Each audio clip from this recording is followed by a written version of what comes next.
Welcome to the Slop Farm. Enjoy the video. In this video, I will explain how to make French toast with brioche bread. First, gather your ingredients: thick-cut brioche, eggs, milk, sugar, and vanilla extract. Ensure your brioche slices are about 1 inch thick for the best texture. A shallow dish, like a pie plate, works perfectly for dipping. This preparation ensures each piece absorbs just the right amount of delicious custard, setting the stage for a truly exceptional breakfast experience. Now, let's create that irresistible custard. In a medium bowl, crack 2 large eggs and whisk them until they are completely blended. Next, pour in 1/2 cup of whole milk, which adds richness and moisture. Stir in 1 tablespoon of granulated sugar for a touch of sweetness, and a splash of vanilla extract to enhance the flavor.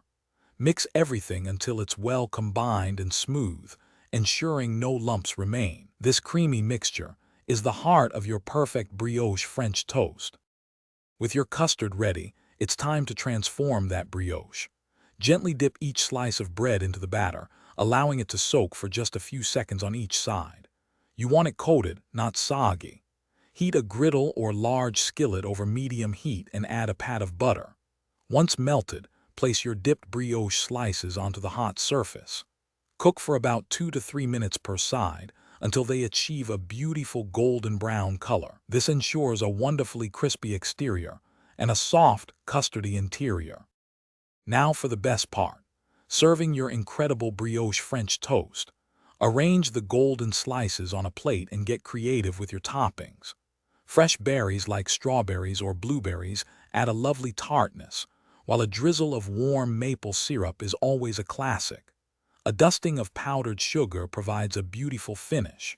Remember to check the description below for a link to those fantastic leak-proof containers for easy meal prep, plus other great deals. Enjoy this delightful breakfast. It's truly a treat. Thanks for watching. Consider subscribing if we helped you today.